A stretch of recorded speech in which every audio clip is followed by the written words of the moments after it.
Just Hawthorn, there's a good lesson there because you see Puck there, a veteran player of over 300 games, still concentrating hard on the player who's got the ball, and that's what caused that poor hand pass. Good pass by Carlson, finds Evans on the centre line.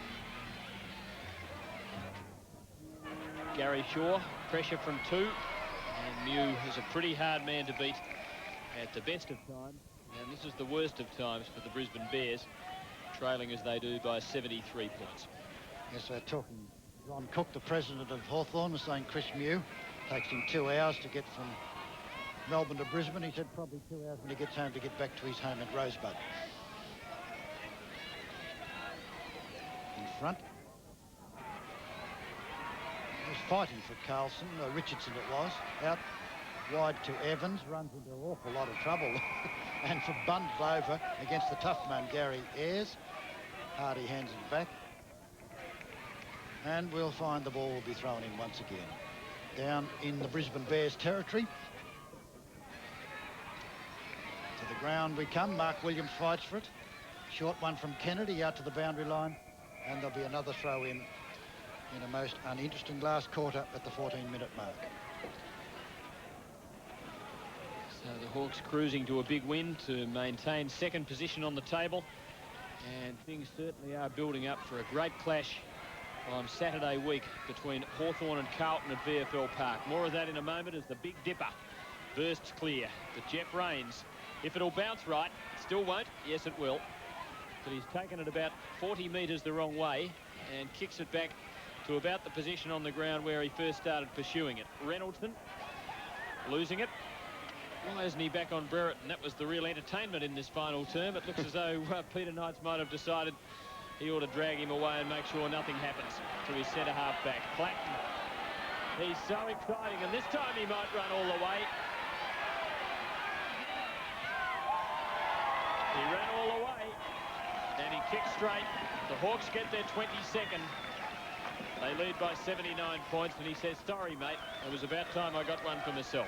Yeah, it must have been very tempting to give that one to Dunstall to build up this enormous tally. Well, he wanted to, but of course O'Keefe just refused to leave the side of Dunstall that time. We see Jeff Rains there with that hand pass, which was intercepted by Platten, who's played a fabulous game. It's well, it's between him and Dunstall for the best player on the ground. It's hard to go past a guy when he kicks 10 goals on the ground, but certainly he's been a fabulous player, Johnny Platten. Yes, he's really daring interception that time. He's just got such lightning reflexes. Abbott on the ball, Micken over the back to Williams. Williams thumps them into attack with a good long one. Bounces past everyone except Hardie. He's got it again. He's in trouble. He's going to beat the paddock full. Hook it back for goal. It'll be very, very close. Not quite. Bad luck. Taken by Dipper Domenico. Out to Ayres. Ayres turns and reverses direction and kicks it into the gloom out in the half-back flank. But my word, it's the right place to kick it to Kennedy.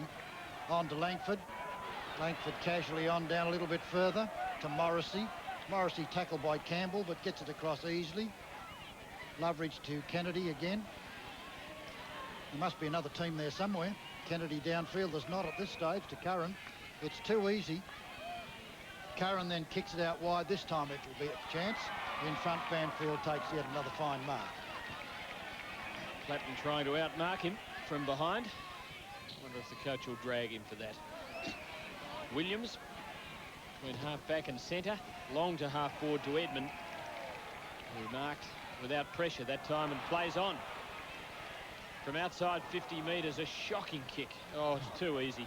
It is embarrassingly easy. Dipper Domenico out to the wing. Schwab. Maybe Pritchard. You're right. Kicks to half-forward. Curran. Centre half-forward for Hawthorn, about 65 metres from goal. O'Keefe is guarding Dunstall face on. Platten unopposed.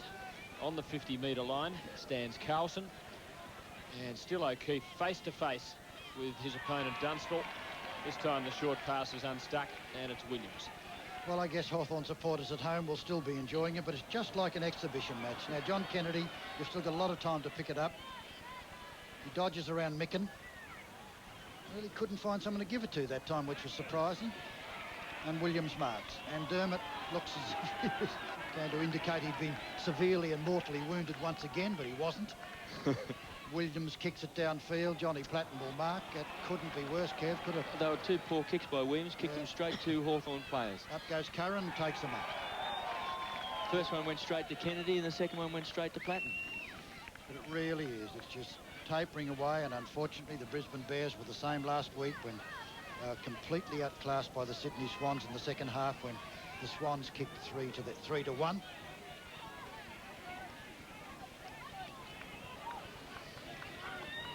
Here comes Curran shooting for goal, and Curran hits the post. And we just got the message from our blessed producer Alan Pridmore that no one's kicked more than 11 goals for Hawthorn since the mighty Lee Matthews. And how mighty was he? And there was the other man who was mighty for them, the two great players of Hawthorn, Matthews and Knights, two of the greatest of all time. Out to Micken it go, out to Reynoldsson and Brereton. Mr. Reid picks it up, gives it to Loveridge. Loveridge out wide looking for Schwab, but it's not going to be Schwab, it's going to be the diving Curran, who is a spectacular mark. And is that a specky? Yes, to Brereton. 30 metres out on an angle, and he's certainly got among the goals too with 5. I might have to take issue with Priddles, our producer. I've got a record book in front of me which tells me that Lethal kicked 11 against Melbourne in 1981 at the MCG. He did get 11 against Essendon in 73 at VFL Park. Let's hope Dunstall gets 12. That'll put him in the Peter Hudson class. Solve all the arguments. Brereton, another poster. 2 in about 90 seconds to the Hawks. They lead by 81. Strange work of Dermot's. He's got that touch of arrogance around him. If you could play like that, you're entitled to, I guess. Straight out to Pritchard. Straight to Pritchard, that kick out. On to O'Keefe. Here comes Dunstall again. Oh, he almost took it. Well fought, O'Keefe.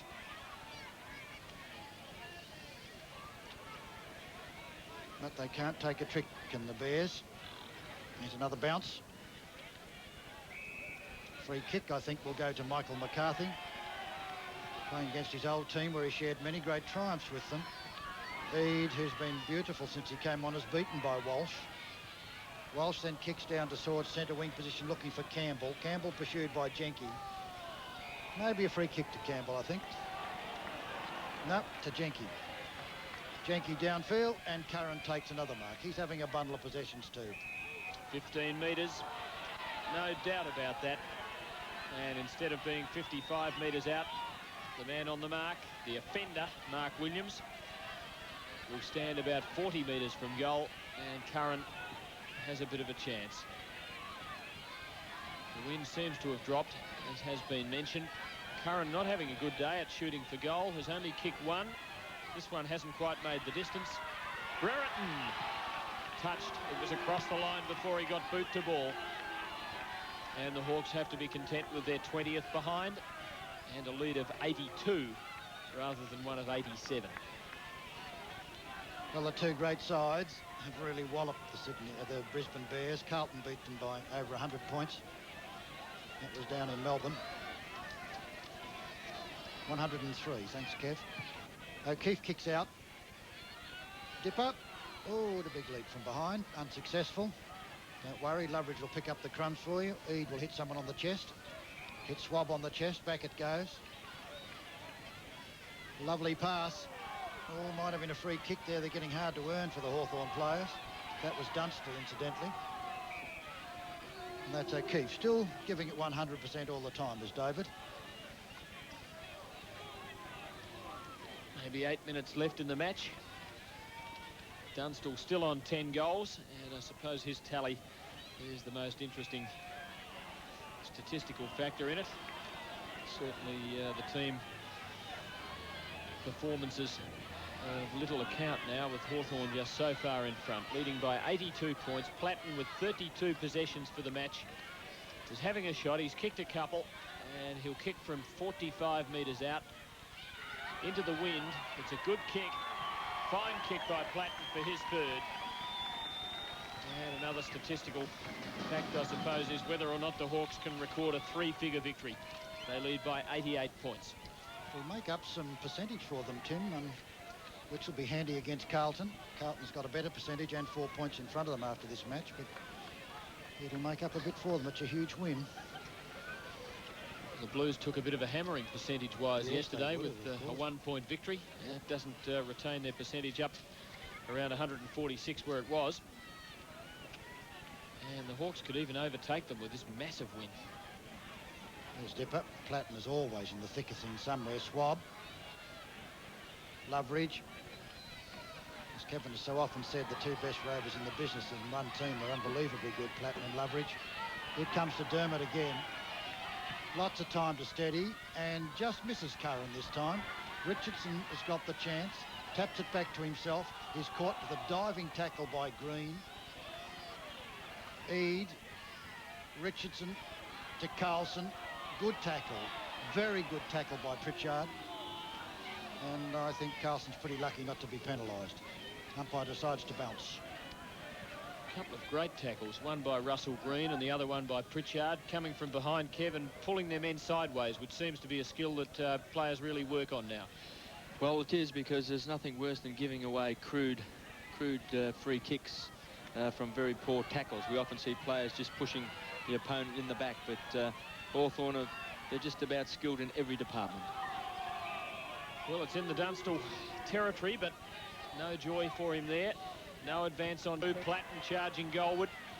Hits Brereton at ground level, boot level. Difficult angle. Centering kick. Didn't try and go for home. Dunstall's got it, and so he should. He deserves a chance to kick another one, and he should sink this from 25 metres out directly in front for him to score a goal. And so he just hooked it back and really centred it virtually backwards. And Dunstall gets his 11th. The Hawks 24th. And Jason Dunstall joins the likes of Lee Matthews and Peter Hudson, having kicked 11 goals in a match for Hawthorn. And that was a well-drilled exercise, I would dare say, there, with Brereton just hooking that ball back across his body. And Dunstall, of course, knowing exactly what Brereton had in mind, led out and, of course, took that very, very strong mark. And Hawthorn's drilled in all sorts of exercises when their teammates win the ball. They know exactly where they're supposed to go.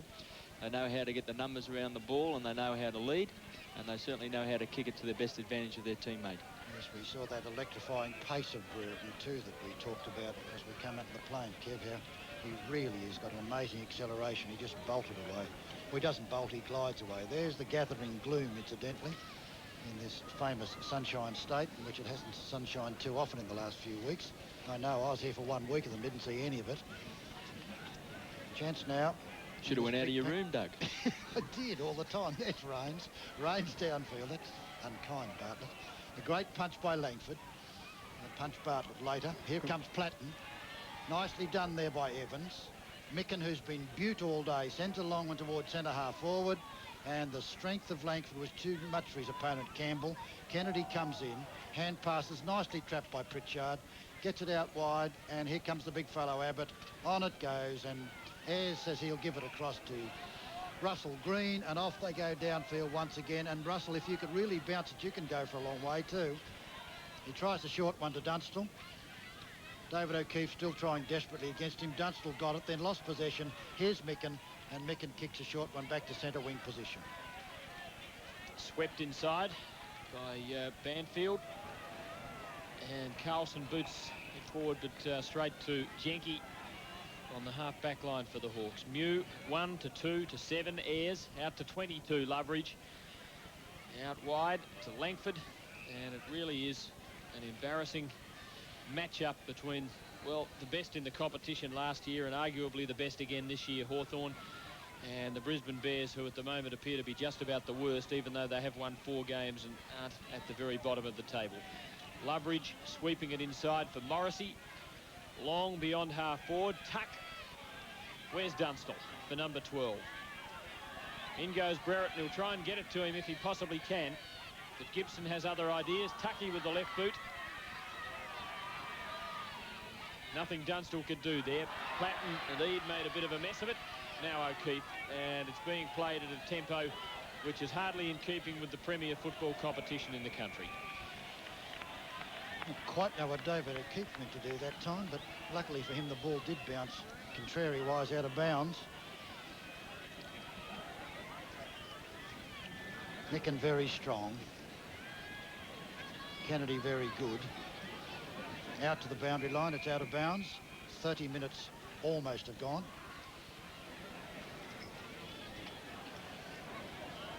Come on, the Bears are still coming on energetically on the scoreboard, flashed on, picked up by Micken, who will not stop trying. It's a great credit to him. There he is with the ball again, the Giant, and there's a free kick going to Brisbane Bears. 30 minutes gone. 30-minute indication just ticking up on the board. The Bears down by 95 points. I don't know whether Hawthorn will get their 3-figure victory, nor whether Dunstall will get his 12 goals. As the ball lobs in the centre of the Carrara paddock. Schwab, shocking hand pass. Walsh to half forward for the Bears. Edmund and Langford going for the spoil. Marked his own spoil. And that's about the way this match has been. Even when the Hawks have tried to be negative, they've finished up being positive. Ayres takes the hand pass from Jenke. Good mark by Gibson. Gibson in the gloom, and centre wing position is really very dark here now. Kicks it downfield. Edmund's in front. Edmund in front this time. Had his number taken earlier in the match, and there's the siren. And at siren time, the Hawks with a resounding victory, 24-21, 165, defeating Brisbane 11.